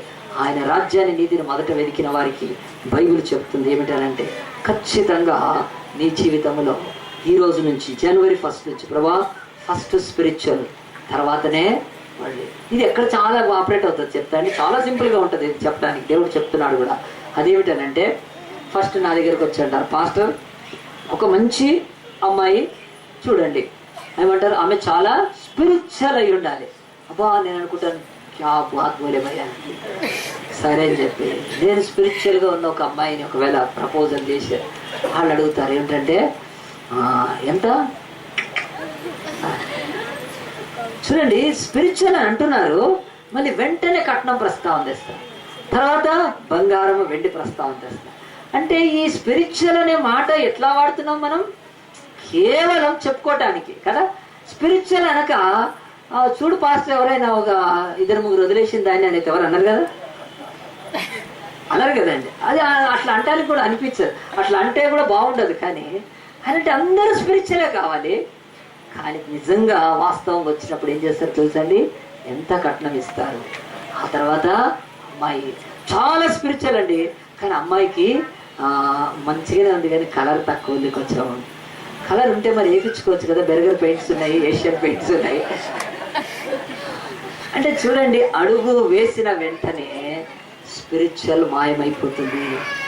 ఎరికో గోడలు కూలుతున్నప్పుడు ఉన్నాడు ఆకానాడు. ఆ గోడలు కూలడం కళ్ళారా చూశాడు దేవుడు. అవేద్యమైన గోడలు, ఆ గోడ మీద రథాలు తిరిగేవంటే ఆ గోడ ఎంత ప్రపంచంలో ఎవడు కట్టలేదండి. ఈరోజు చైనా వాల్ కంటే కూడా గట్టిది అది, ఎరుకో వాల్. ఆ రోజు అంత వాళ్ళు, అది కూలిపోతుంది ముట్టుకోకుండా. దేవుడు ఎంత ప్రేమించాడు మనల్ని, ఎంత దయ చూపించాడు. ఈ పట్టణస్థులను దేవుడు మనకు అప్పచెప్పాడే, దాన్ని కాల్చివేయమన్నాడే. అన్నీ బాగానే ఉన్నాయి, కానీ ఆ పట్టణంలో అడుగు పెట్టంగానే వాడికి ఏమైంది తెలుసా, మనసు లట లట లట లట కొట్టుకుంది కదండి. ఎగ్జిబిషన్లో ప్రవేశించగానే ఆడవాళ్ళకు పిచ్చెక్కిపోతుంది. ఏ క్యా హై భయ్, ముఖ్యంగా అనుకోద్దండి ఆడవాళ్ళని కాదు, మొగళ్ళకు కూడా ఎక్కువ పిచ్చి. ఇక ఏం చేస్తారంటే ఎటు చూసినా కాదు, ఎంత షాపింగ్ చేయాలో వల్ల కాదు అసలు. అట్లా ఎరుకోలో వాడు కాలు పెట్టగానే ఆకాన మనసు కొట్టుకుందండి. వాడు అనుకుంటున్నాడు, ఇంతవి మంచివి కాలవడమా, దేవుడు పిచ్చోడా లేకపోతే యెహోషువ పిచ్చోడా? సరిగ్గా అసలు యెహోషువ విన్నాడా? ఇప్పుడు అడుగుదామంటే యుద్ధం నడుస్తుంది, పోయి ఒక్కటన్నా SMS పెడితే రాదు. అది ఇప్పుడు ఏడొస్తుంది యుద్ధంలో, మొత్తం నెట్వర్క్ జామ్ ఉంటుంది. జర్రా ఒక్కసారి యెహోషువ దేకో కూర్చువి, ఇంత మంచి మంచి కాల్ చేయడమా, బతుకులు ఇట్లాంటి పట్టుకోవడమే ఫస్ట్ టైం. ఆహా పట్టుకొని ఉంటాడు, అచ్చాయని భయ్, దీన్ని కాల్ చేయడమా. ఇక చూసి ఉంటాడండి. చూసి ఏం చేసి ఉంటాడంటే, వాడు ముందు జాగ్రత్త ఒక సంచి తెచ్చుకొని ఉంటాడు ఎరుకోడు. వాళ్ళందరూ అడిగి ఉంటారు, ఏంద్రా యుద్ధానికి పోతే ఈ సంచి అంటే, వాడు అని ఉంటాడు, లేదన్నా నాకు అప్పుడప్పుడు కొంచెం చెప్పులు ఇది అవుతాయి, నేను దాంట్లో వేస్తాను పెట్టుకో, ఏదో చెప్పుకుంటాడు కథ. ఆ సంచిలో అటు ఇటు చూస్తున్నప్పుడు అవన్నీ అంటే ఎరుకోలో కాలు పెట్టినాక అలా ఉన్నే ఒక వివాహ విషయంలో స్పిరిచువల్ అని చెప్పిన వాళ్ళు వివాహం యొక్క మాటల్లో ప్రవేశించగానే స్పిరిచువల్ మటుమాయమైపోతాయండి. అంతా ఐహికమే. ఆ ఐక్యంగా చూడొద్దని నేను ఎప్పుడు అనట్లేదండి, దేనికి విరుద్ధం కాదు, కానీ బైబిల్ చెప్తున్నది ఈరోజు ఐహికంగా మాత్రమే చేసుకున్న పెళ్లిళ్ళు క్వశ్చన్ మార్కులో ఉన్నాయి ప్రపంచంలో ఈరోజు. ఎందుకు? ముఖ్యంగా దేవుని బిడ్డల జీవితాల్లో. ఎందుకో తెలుసా అండి, అవి నిలవవు. ఎందుకనంటే పెద్ద ఎగ్జాంపుల్, ఈరోజు ఈ ఐక్యమైనవి కొద్ది కాలం ఇచ్చి ఆ తర్వాత అవి ఏమైపోతాయంటే మళ్ళా ఆనందాన్ని ఇవ్వండి. దేవుడు అంటున్నాడు, అందుకనే రా నేను చెప్పింది, ఐహికమైనవి రెండవ పెట్టు, ఆధ్యాత్మికమైనవి మొదట పెడితే నువ్వు చూసే అబ్బాయో నువ్వు చూసే అమ్మాయో అందచందాలను చూసి వెండి బంగారం చూసి ఆస్తులను చూసుకుంటే నీకు ఆ యొక్క ఆనందం ఉండదు. కానీ నీ మనస్సుకు నువ్వు స్పిరిచువల్ అయితే స్పిరిచువల్ చూసుకో, లేకపోతే ఏమవుతుందనంటే ఇదిగో ఆ యొక్క మరి మెగాస్టార్ తమ్ముడు పవన్ స్టార్ అయినట్టు అవుతావు. నువ్వు కూడా ఏకుదో తీన్మారైపోతుంది, మూడో దాన్ని చేసుకొని తిరుగుతున్నారు. ఏంటండి ఇది అసలు అంటే, ఈ కంటి చూపుతో చూసి చేసుకుంటే ఐహికమైనవి నీకు నెమ్మది ఇవ్వవు, శాంతి సమాధానాలు ఇవ్వవు. ఈ యొక్క వెలుచూపుతో నువ్వు కాదు నువ్వు బతకాల్సింది. మొదట ఆధ్యాత్మికమైనవి పెట్టు, రెండవది ఐహికమైనవి పెట్టు. నీ బ్రతుకులో నెమ్మది కానీ, నీ బ్రతుకులో ఆశీర్వాదం కానీ, నీ బ్రతుకులో సమాధానము ఖచ్చితంగా దేవుడు అనుగ్రహించి సంవత్సరంలో బ్లెస్ చేస్తాడు. కనుక ఫస్ట్ ఏమడగాలంటే, ఏదైనా విషయంలోకి వెళ్తే వాట్ ద స్పిరిట్ సేస్, ఆత్మ ఏమి చెప్పుచున్నాడు. ప్రకటనలో 10 సార్లు ఉన్నాయి, ఆత్మ చెప్పు సంగతులను చెవిగలవాడు వినుగాక. మనం ఏమంటున్నామంటే, ఆత్మ చెప్పు సంగతులు చెవిగలవాడు చర్చిలో వినుగాక, బయట నైచల్తా. అంతేనండి కదా. ఏదైనా కంటితో చూడటానికి ఇష్టపడుతూ ఉన్నప్పుడు చెవితో ఆత్మ చెప్తాడు తప్ప ఆయన కంటికి ఏది కాదండి. ఈ బిడ్డ మంచిదా కాదా, స్పిరిచువల్గా మనము ఒకవేళ బేరీజు వేసుకొని బ్రతికితే బైబిల్ అంటుంది, ఈ రోజు నుంచి ఏది చేయాలన్నా ఈజ్ ఇట్ స్పిరిచువల్, ఇది ఆత్మకు దుఃఖం కలిగించేది కదా అయితే నో. నీ లైఫ్ ఎలాగైపోతుందంటే, భూమి మీద దేవుడు ఎక్కడున్నా ఎంత సంతోషంగా ఉన్నా అంత సంతోషంగా ఉంటామండి. మనం స్పిరిచువల్ వాటికి మొదట స్థానం ఇచ్చినప్పుడు యేసు చెప్పిన మాట అందరం ఒకసారి చెప్దామండి, అందరం కూడా తీద్దాం. చూడండి, మత్తయి సువార్త 6వ అధ్యాయము 33వ వచనము చెప్పండి అందరు. కాబట్టి మీరు ఆయన రాజ్యమును నీతిని మొదట వెదుకుడి, అప్పుడు అవన్నీ మీకు అనుగ్రహింపబడును. ఇంతకంటే యేసు మాట ఈ సంవత్సరంలో మొదట నేను స్పిరిచువల్గా, తర్వాతనే ఈ యొక్క వరల్డ్లీగా నేను ఆలోచిస్తానని చెప్పినప్పుడు నీ జీవితం ఎంతో ధన్యకరంగా ఉంటుందండి. మూడోది చెప్పి ముగిస్తాను, ఈ సంవత్సరంలో ప్రభువా నా జీవితంలో మొదట మరి ఆ యొక్క సమాధానం ఉండాలి, రెండవదే ఆ యొక్క ఆరాధన ఉండాలి. మొదట ప్రభా నా ఆధ్యాత్మికమైన నేను ఆలోచించాలి, తర్వాతనే నా జీవితంలో రెండవ స్థానాన్ని ఐహికమైన ఇవ్వాలని చెప్పిన తర్వాత మూడవది దేవుని యొక్క సన్నిధిలో మరొక ఇలస్ట్రేషన్ చెప్తాను, చెప్పినాక అది చూపిస్తాను. ఒక ఆయనకు పెళ్ళయిందండి, చక్కగా పెళ్లి చేసుకున్నాను. పెళ్లి చేసుకున్న తర్వాత ఏమైందంటే వాళ్ళు భార్యాభర్తలు ఉన్నారు, చాలా చెప్పాలంటే పేదోళ్ళు. ఆయన పాస్టర్ అనమాట, యాక్చువల్గా ఒక దేవుని సేవకుడు. అయితే ఆయన పెళ్ళికి కొద్దిమంది వచ్చారు. వాళ్లకు పెళ్ళికి వచ్చిన వాళ్ళకి భోజనాలు పెట్టడానికి డబ్బులు కూడా లేవండి. చాలా భయంకరమైన పరిస్థితులు. ఆయన ఒక సేవకుడు, చక్కటి ఒక స్పిరిచువల్ అమ్మాయిని చేసుకున్నాడు. ఆ అమ్మాయి వాక్యం చెప్తుంది. వాళ్ళ యొక్క ఇది చదివినప్పుడు పెళ్ళి అనిపించింది, నిజంగా భూమి మీద ఇంత భయంకరమైన పరిస్థితులు కూడా ఉంటాయా, ఇంత పేదరికం ఉంటుందా? ఉండింది దేవుడు ఒక సేవకుడు ఆనాడు పరిస్థితుల్లో. వాళ్ళు పెళ్ళి అయిపోయిన తర్వాత వాళ్ళు ఏం తీసుకున్నారు తెలుసా అండి? వాళ్ళు ఇదిగో ఈ పరిశుద్ధ బల్ల మనం తీసుకుంటామే, యేసు రక్తం యేసు శరీరం, అదేనండి వాళ్ళకు డిన్నర్. అంతకు మించి ఏమీ లేవు. అంత దుర్భరమైన పరిస్థితులు ఆ దేశంలో. సరే అట్లా పెళ్లి చేసుకున్నారు. ఆయన గురించి చదివితే చాలా అనిపించింది, నిజంగా ప్రభు ఈ స్థితిలో ఉండి వాళ్ళు తమ పెళ్లి రోజు ఎంత శ్రేష్టమైన భోజనం, ఎంత శ్రేష్టమైన బట్టలు, ఎంత శ్రేష్టమైన విందులు వినోదాలు ఉంటాయి. మరి ఆ దైవ సేవకుడు ఏమనుకోలేదండి, నో గాడ్ నాకు భార్యనిచ్చావు అంతే సార్. బైబిల్ చెప్తుంది భార్య దొరికిన వానికి మేలు దొరికాను, పర్వాలేదు, గుణవతి అయిన భార్య దొరుకుట అరుదు, అది ముత్యం కంటే వెలగ విలువగా. ఇవన్నీ అయితే నిజంగా నమ్ముతాడు కనుక ఏమాత్రం చూడలేదు. ఇతను ఆమెను చేసుకోకుండా వేరే వాళ్ళని చేసుకుంటే పెళ్లి ఖర్చు మొత్తం భరించేవాడు. ఇతను ఎంత మంచివాడో పాస్టర్ తెలుసు. కానీ ఆయన లోక సంబంధం చూసుకోలేదండి, ఆ యొక్క పరలోక ఆత్మ సంబంధం చూసుకున్నారు. ఇద్దరు పెళ్లి చేసుకున్నారు. పెళ్లిలో వాళ్ళు తిన్నది ఏమిటంటే రొట్టె ద్రాక్షరసం, అంతేనండి. అయిపోయింది, వెళ్ళిపోయారు. వెళ్ళిపోయిన తర్వాత ఆయన భార్య చెప్పింది, 2-3 రోజులు అయిపోయిన తర్వాత కూరగాయలు తెమ్మని ఆ యొక్క బ్యాగ్ ఇచ్చిందండి. బ్యాగ్ ఇస్తే ఆయన బ్యాగ్ తీసుకొని పోయాడు. పోయిన తర్వాత రాలేదండి, సాయంత్రం వరకు రాలేదు. కూరగాయలు సాయంత్రం వరకు దొరకవా, ఇదేంట్రా బాబు కదా. సాయంత్రం అయితే మనం చౌటుపల్లి పోయి రావచ్చు, ఇంకెడుకోపోయా. సాయంత్రం రాలేదండి, ఆమెకు వచ్చాము. ఇది అనిపించింది, ఎందుకు వెళ్ళిపోయాడు. సరే ఇప్పటిలాగా మనకు చరవాణీలు లేవు కదా. చరవాణి అంటే తెలుసా? మొబైల్ ఫోన్లో అండి, బాగానే ఉంది, మంచిగా ఉంటుంది తెలుగు ట్రాన్స్లేషన్. చరవాణీలు లేవు కదా, అంతా చర్చవాణిలే ఉన్నాయి. అయితే పాపం ఏం చేయాలో అర్థం కాలేదు ఆమెకి. అట్లానే ప్రార్థన చేసుకుంటారు అని భయపడలేదు. 2వ రోజు పొద్దున కూడా రాలేదండి, 3వ రోజు రాలేదు. కానీ ఆమె ఏమి కంప్లైంట్ చేయలేదు, పోలీసులు పోయి ఆమె ఏమీ వెతకలేదు, ఇంట్లో ప్రార్థన చేసుకుంటుందండి. ప్రభువా నువ్వు నాకు భర్తనిచ్చావు. కానీ ఆయన పెళ్లి చేసుకొని వెళ్ళిపోయాడా. చాలాసార్లు పెళ్లి చేసుకున్నాక కూడా చాలామంది లిఫ్ట్ కదా వెళ్ళిపోయామన్నారు. మరి ముఖ్యంగా 2-3 పెళ్లి చేసుకునేవాళ్ళు నిత్య పెళ్లి కొడుకులు ఉంటారు కదా, అట్లా చేసి వదిలిపోయాడా? కాదండి, నేను చెప్పాను. వాళ్ళ పెళ్లి రోజు బల్ల తీసుకున్న వాళ్ళంటే వాళ్ళు ఎంత స్పిరిచువల్ అయి ఉంటారు. అయిపోయిందండి.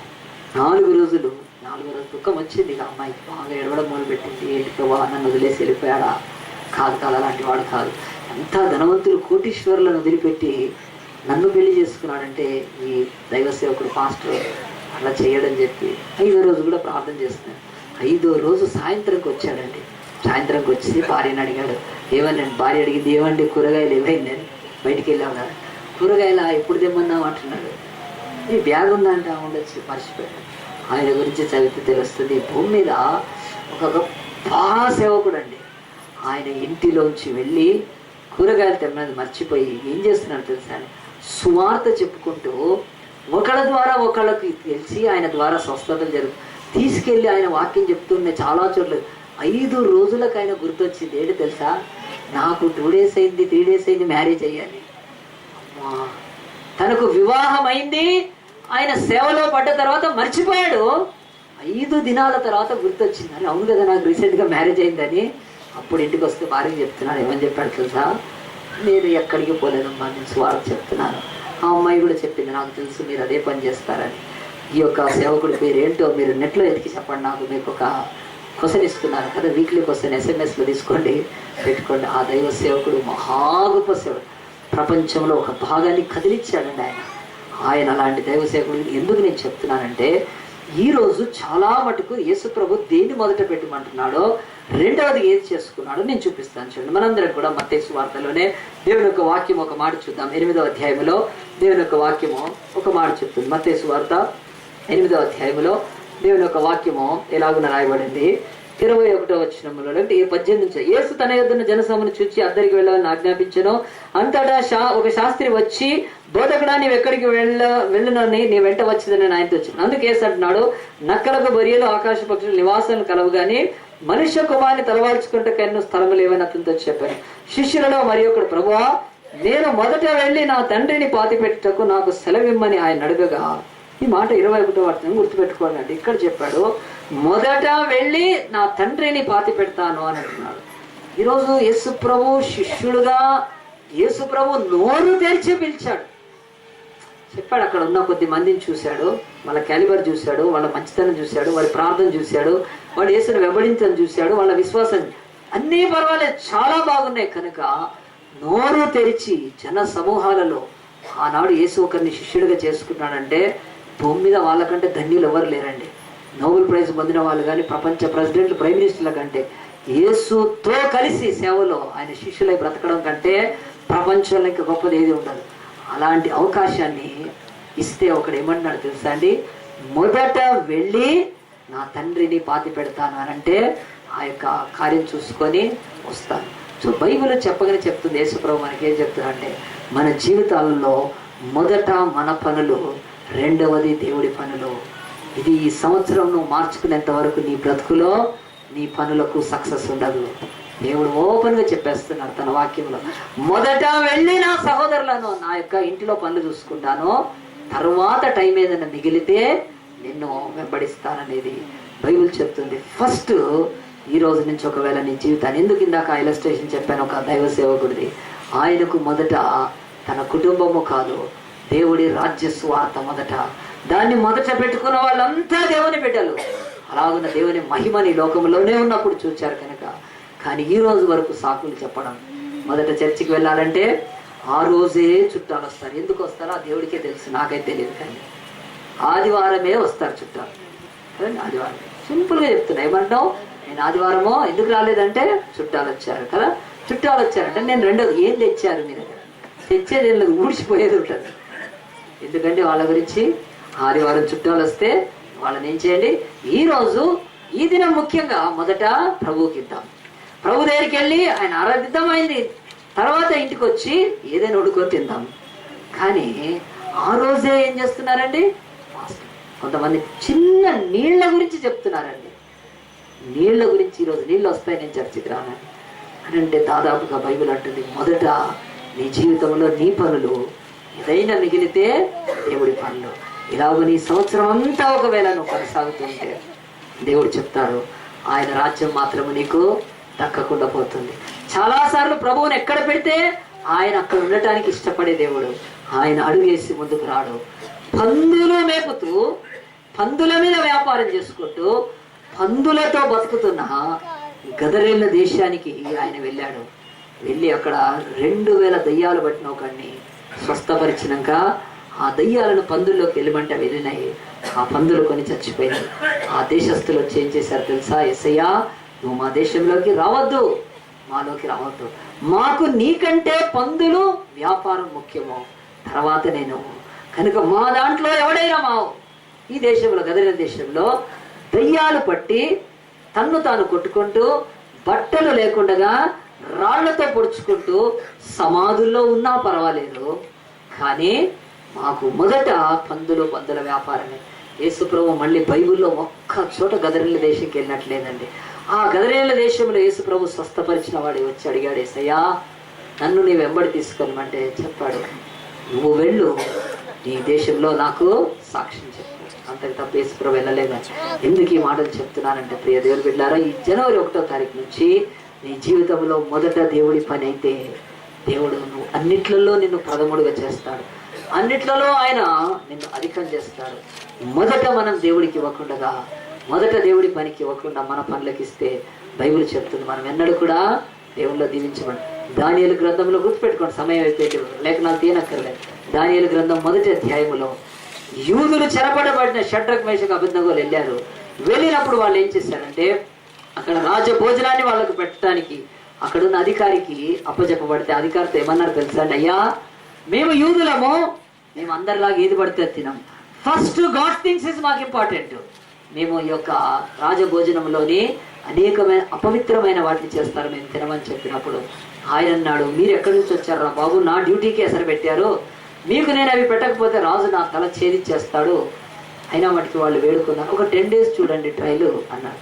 మరి 10 days ఏం తింటారండి? ఆకుకూరలు తింటాం మేము, అంతే, మాకేమవుతుంది. ఆకుకూరలు 10 దినాలు తిని ఆ తర్వాత వేరే వాళ్ళకు వీళ్ళకు పోలిస్తే వేరే వాళ్ళు ముక్కలు తిని, వాళ్ళు డొమినోస్ ఆ యొక్క ఏముంటాయి దాంట్లో బర్గర్లు తిని, పిజ్జాలు తిని, అవి తిని ఇవి బాగున్నా, చికెన్ రోస్ట్, మటన్ రోస్ట్లు, వాళ్ళ ముఖాలు వీళ్ళ ముఖాలు చూస్తే వెలిగిపోతున్నాయి. 10 రెట్లు శ్రేష్టంగా ఉన్నారు. ఎట్లా ఉన్నారు తెలుసా అండి ఆ యూదులు, యవ్వనస్తులు? ఆహారం విషయంలో మొదట దేవుడి పని ఫస్ట్, దేవుడి పరిశుద్ధత ఫస్ట్ అనుకొని, సెకండ్ తమ జీవితాలలో వాళ్ళు స్థానం ఇచ్చినప్పుడు బైబిల్ అంటుంది, షడ్రక్ మేషక్ అబేద్నెగోలు దానియేలు ఆ దేశంలో అందరికంటే ఘనులుగా ఎంచబడ్డారు. ప్రియదేవుని బిడ్డలారా, ఎన్నిసార్లు నీ జీవితంలో మొదట దేవుడి పని, తర్వాత నా పని అని ఒకవేళ ఈ రోజు నుంచి నువ్వు తీర్మానం చేసుకుంటే బైబిల్ అంటుంది నీ జీవితము ఈ సంవత్సరంలో అసమానమైన ఆశీర్వాదం. తెలంగాణ వస్తే, ఆంధ్ర వస్తే ఎవరికి బాగుపడతాడో తెలియదు.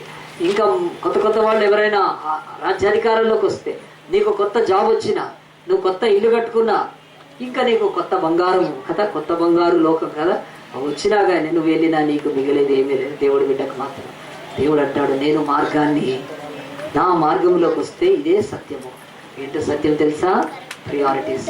నీ బ్రతుకులో మొదట దేనికి స్థానం ఇస్తావో, రెండవ దేనికి ఇస్తావో, దాన్ని బట్టి నీ జీవితమో మరి వేరైపోతుంది. కనుక అందరము తల్లు వంచి దేవుని సన్నిధిలో, ప్రభా ఈరోజు మొదటి దినము మా జీవితాల్లో మొదటి ప్రాధాన్యతలు దేనికి ఇవ్వాలో, ప్రియారిటీస్ దేనికి ఇవ్వాలో మేము స్పష్టంగా నీ వాక్యంలో వింటున్నాం. ప్రభా 3 సంగతుల్ని దాసులు చెప్పింటుండగా, మొదట నీ ఆరాధన దేవుడికి అక్కర్లేదు, మొదట నీవు సమాధాన పడాలి. యేసు వైపు చూద్దామా? యేసు సిలువలో ఆయన పాటలు పాడలేదు, యేసు సిలువలో రాగాలెత్తుకొని ఆయన ఇచ్చేయలేదు. యేసు ఆయన సిలువలో రక్తము కారుతున్నప్పుడు, తండ్రి వీరేమి చేయుచున్నారో వీరు ఎరుగరు కనుక వీరిని క్షమించుమని ఆయన ప్రజలకు క్షమాపణిచ్చి, తను ముఖం మీద ఉమ్ము వేసిన వాళ్ళను పక్కలో బల్లెపు పడుతూ దీపంతా కొరడాలతో చీల్చివేసి పరిహాసము చేస్తున్న యేసు యొక్క ప్రేమ మాత్రము సమాధానాన్ని కోరుకుంటుంది. మొదట యేసే సమాధానానికి అవకాశం ఇచ్చి, యేసయ్యా నేను ఇప్పటికే తండ్రితో అనలేదు, నేను కొరడా దెబ్బలు తిన్నాను, నేను చేతుల్లో మేకులు తిన్నాను, నాకు అదంతా ఏం కాదు, నన్ను అంగీకరించనట్లేదు. Including as a son of God, including a son of man, he needs to forgive others. సమాధానమే, సమాధాన బలికి రూపకంగా ఆ యొక్క సిలువలో వేలాడుతూ రక్తము కారిపోతున్న యేసుప్రభు ప్రాణాన్ని తోడేస్తున్నా, తోడేళ్ళున్నా అంటున్నాడు, నేను క్షమిస్తున్నాను తండ్రి, నువ్వు క్షమించంటున్నాడు. తన సిలువ నిరర్థకమైపోకుండా యేసు జాగ్రత్త పడ్డాడు. మొదట దేనికి ఇస్తున్నాడంటే యేసు సమాధానానికి, క్షమాపణకి. నాకు తండ్రి నా ముఖం మీద ఊసిన వాళ్లకు, పిడిగుద్దులు గుద్దిన వాళ్లకు, నా వస్త్రాలు తీసుకొని పంచుకున్న వాళ్లకు, నా తలలో నిష్కరంషంగా ముళ్ళ కిరీటం గుచ్చి నా ప్రాణము తోడుతున్న ఈ యొక్క పశువుల లాంటి వాళ్ళను నేను క్షమిస్తున్నాను తండ్రి. ఈ సిలువ వ్యర్థం కావటానికి వీలు లేదు. ప్రియదేవుని బిడ్డ, ఎన్నిసార్లు ఇక్కడ మందిరంలో కూర్చొని నీ కాళ్ళలో ఒక ముళ్ళు గుచ్చుకుందా? లేదే. కాలులో ఒక చిన్న సూది గుచ్చుకోకున్నా నువ్వు ఇక్కడ వచ్చి వేరే వాళ్ళని క్షమించలేకపోతే నీ ఆరాధనలకు దేవుడు ఇష్టపడతాడా? నువ్వు మొదట సమాధానము, తర్వాతనే ఆరాధన పెట్టుకో. అప్పుడు నీకు శాంతిని హృదయములకి నది వలె ప్రవహిస్తుంది. సమాధానము అది అలల వలె నీ మీదకి వస్తుంది. దేవుడు ఇవ్వగలుగుతాడు ఆయన మాట వినేది. రెండవది యేసు ప్రభు, ఆయన ఈ యొక్క మాటలు చెప్పిన యేసు ప్రభు మొదట ఆధ్యాత్మికమే, తర్వాతనే ఆయన లోక సంబంధమైనవి పెట్టుకున్నాడు. ఐక్య విచారము యేసు ప్రభు ఆయన ఆధ్యాత్మికంగానే సిలువలో వేలాడుతూ ఆయన ఏం చేస్తున్నాడు? ఇదిగో ఒక దొంగను రక్షించటానికి ఆ కార్యం ఇంపార్టెంటే. ఏమి తాగుదామా, ఈ నొప్పిని ఈ బాధను తగ్గించుకోవటానికి ఏమి తాగుదామా అని చూడలేదు ఆయన. ఆయన ఆ భయంకరమైన బాధ నుంచి ఉపశమనం పొందడానికి ఇష్టపడలేదు. కానీ ఒక దొంగ మాట్లాడుతుంటే జాగ్రత్తగా విని ఆయన మొదట దేనికి ఇస్తున్నాడంటే ప్రాముఖ్యత ఆత్మల రక్షణకు ఇస్తున్నాడు. నీ జీవితంలో ఎప్పుడైనా ఆధ్యాత్మికమైనవి మొదటిగించావా? దేవుడు అంటున్నాడు ఐహికమైనవి రెండవదిగా నువ్వు పెట్టుకోవాలని దేవుని వాక్యం చెప్తుండగా, యేసు ప్రభు ఆయన తపన విడుదల కొరకు కాదు, ఉపశమనం కొరకు కాదు. ఒక దొంగను క్షమించిన యేసు ప్రభు మనకు మాదిరిగా ఉన్నాడు. ఆధ్యాత్మికమైనవి ఒకవేళ నీకు కూడా ఆకానులాగా ఐహికం ఎక్కువైతే ఆకూరు లోయలో రాళ్లతో చచ్చిపోతామేమో. ఎంత పాలు తేనెలు ప్రవహించే వాగ్దాన దేశాన్ని పొందుకొని తను, తన భార్య, తన యొక్క పిల్లల పిల్లల్ని చూసేవాడేమో ఆకాను. విశ్వాసం అంటే ఎంత గొప్ప దేశాన్ని స్వాతంత్రంగా దేవుడు పొందుకోవడానికి ఇస్తే అవన్నీ దేనికి అంటే బయటికి మాటల్లో స్పిరిచువలే కానీ ఆ యొక్క క్రియల్లో కారణాలుగా బతుకుతున్నారు ఈరోజు. అందు గురించి వేసాడున్నాడు, మొదట నా నీతిని రాజ్యాన్ని వెతకండి. ఏమి తిందామా, ఏమి తాగుదామా, ఏమి సంపాదించుకుందామంటే అన్నీ పోతాయి. ఆకానికి పోలేదా, అందరికీ పోతాయి. ఈరోజు ఫస్ట్ ప్లేస్ స్పిరిచువాలిటీకి ఇవ్వండి. ఒక పెళ్లి సంబంధం దగ్గర నుంచి అన్ని విషయాల్లో ఫస్ట్ స్పిరిచువాలిటీకి ఇవ్వండి. మీ బ్రతుకులు రాజ్యాలను సంపాదించుకునేంతగా నేను దీవిస్తాను. మూడవది యేసు ప్రభువులోనే చూస్తే మరి ఆ యొక్క మొదట తండ్రి పని, తర్వాతనే నా పని. ఆయన గెత్సేమనే తోటలోనే రక్తం చెమటగా మారుతున్నప్పుడు యేసు తట్టుకోలేక శోక పాప శాప భారాలు ఆయన మీద పడుతున్నప్పుడు ముఖము వికారమైపోతుండగా ఆ భయంకరమైన తేజోమయుడు ఆయన చీకటిగా మారిపోతున్నాడు లోకపు విషము పాపాల చేత. అప్పుడు నోరు తెరిచి అడిగాడు, తండ్రి నీ చిత్తమైతే ఈ పాత్రను నా యుద్ధ నుంచి తొలగించు. ఆ ప్రార్థన ముగించే లోపడే అయినను నా చిత్తము కాదు తండ్రి, నీ చిత్తమే, నీ పనే మొదట, తర్వాతే నా పని. ఆ కుమారుడి కంటే ఇంకెవరండి భూమి మీద ఆరాధనకి యోగ్యుడు? అందు గురించే నీకు నాకు రక్షకుడు. తండ్రి పని మొదట, తర్వాతనే తన పని.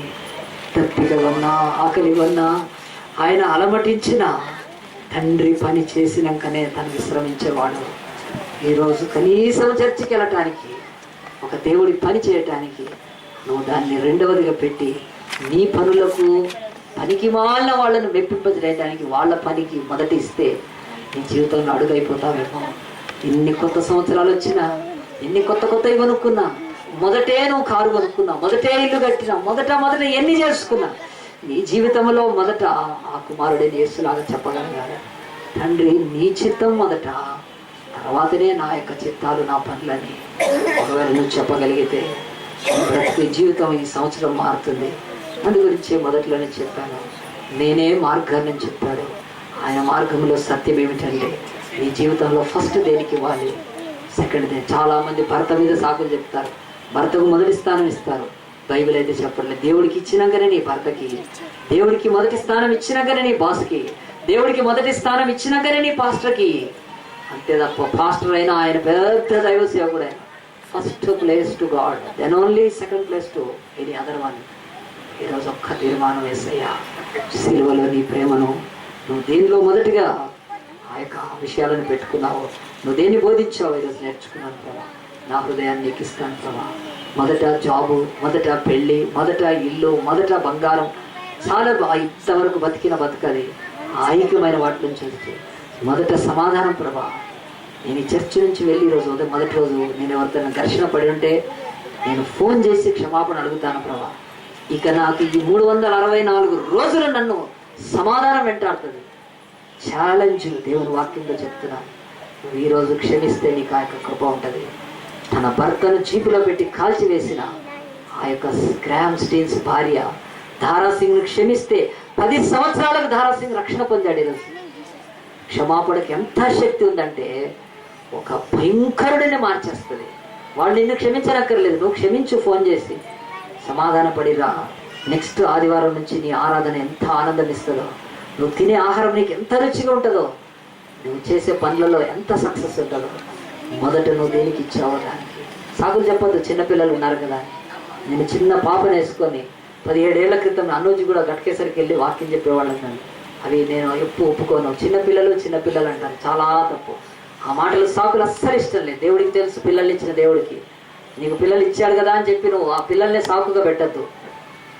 ఆదాములాగా పిల్లలు ఇస్తే పసి పాపను, మా పాపను ప్రిన్సీని అక్సాన్ తీసుకొని 1 year కాకముందే తీసుకొని గట్కేసరికి వెళ్ళి 20 మైళ్ళు వెళ్ళి సేవ చేసేవాడు. ఎప్పుడు బిడ్డలు కాదు, ఆ బిడ్డలు దీవించబడతారు తీసుకెళ్తే. కానీ నీకు ఫస్ట్ ప్లేసు దేవుడికి ఇచ్చే మనసు లేకపోతే నువ్వెన్నైనా సాకులు ఎత్తుతావు కనుక అలాంటిది ఉండకుండా కాక ఎవరైనా దేవుని ఆత్మ ద్వారా ఈరోజు దర్శింపబడితే, దేవా నా జీవితంలో నేను మొదటి స్థానాన్ని, మొదటి విషయాలను మొదటే ఉంచుతాను, రెండవ విషయాలను రెండవ ఉంచుతాను, దీన్ని దానిగా మార్చను ప్రభా. First is first, second is second. అది నీ వాక్యమునైన లేఖనం యొక్క సత్యము, అదే గొప్ప ఆధ్యాత్మికమైన శక్తి అని నేను నమ్ముతానని ఎవరైనా తీర్మానం చేసుకుంటే మీరున్న చోటు నేను మీ చేయి చూపిస్తే మీ కొరకు ప్రార్థన చేస్తాను. దేవా ఈరోజు ఫస్ట్ రోజు ప్రభా, కానీ నా జీవితాల్లో ఏది ఫస్ట్ ఉండాలి అది నేను సేవకుడు స్పష్టంగా చెప్తుండగా నా జీవితంలో మార్పు ఎందుకు లేదు లాస్ట్ ఇయర్ అంతా, నా జీవితంలో ఎందుకు లాస్ట్ ఇయర్ అంతా కష్టాలు, లాస్ట్ ఇయర్ అంతా కూడా ఎన్నో అపజయాలు. కారణం ఫస్ట్ నీకు ఇవ్వాల్సింది నేను వేరే వాటికి ఇచ్చేసాను ఆయన. ఈ రోజు నుంచి అయినా ఈ ఫస్ట్ రోజే నా హృదయాన్ని ఇచ్చి పాస్టర్ చెప్పినట్టుగా నేను వాక్యాన్ని ధ్యానించి మొదట్లో ఉంచుతాను. నా జీవితాన్ని ఆస్వాదించు. చెయ్యి ఎత్తాను ప్రభా పరలోకం వైపు, పాస్టర్ వైపు కాదు, నీ వైపు ఎత్తాను ఆయన. నా చెయ్యి పట్టుకో, నన్ను నడిపించు. మళ్ళీ December 31 రాత్రి నువ్వు ఇక్కడికి వచ్చిన రోజు నువ్వు సంతోషముతో గొప్ప సాక్ష్యాలు నీతో చెప్పించుకుంటాను. దానికి మహిమ కలుగును కాక. చేతులు దించి వేద్దాం, ప్రార్థన చేసుకున్నాం. మహోన్నతుడా, పరిశుద్ధుడా, ప్రేమ స్వరూపి నీకే స్తుతి స్తోత్రం నాయన. బైబిల్లో ఫస్ట్ అనే మాట 435 టైమ్స్ ఉండొచ్చు, కానీ ప్రభా మేము మొదటి స్థానాన్ని దేనికి ఇస్తున్నాం ప్రభా? రెండవ స్థానాన్ని, ఈ ప్రాధాన్యతలను ఈ రోజైనా మార్చుకోమని నువ్వు చెప్తూ వచ్చావు నాయన. నీ వాక్యం స్పష్టంగా ఉంది కనుక మొదట వెళ్ళి నీ సహోదరితో సమాధాన పడి తర్వాత బలిపీఠం మీద నీ బలి నడిపించమంటున్నావు. నేను ఆరాధించినప్పుడు సమాధానం లేకపోతే నిష్ప్రయోజనం నాయన. మొదట నా నీతిని, రాజ్యాన్ని వెతకండి, అప్పుడు నీకు అన్నీ మీరు వెతుకుతున్నాయి మీ కాళ్ళ దగ్గరకు వస్తాయన్నావు. మొదట నీ నీతి, రాజ్యాన్ని పెట్టుకోవాలి నాయన. మూడవది ప్రభా, మొదట మా పనులు కాదు నాయన, మొదట నీ పనులు చేసినప్పుడు మా పనులు చాలా తేలిగ్గా జరిగిపోతాయి ప్రభా.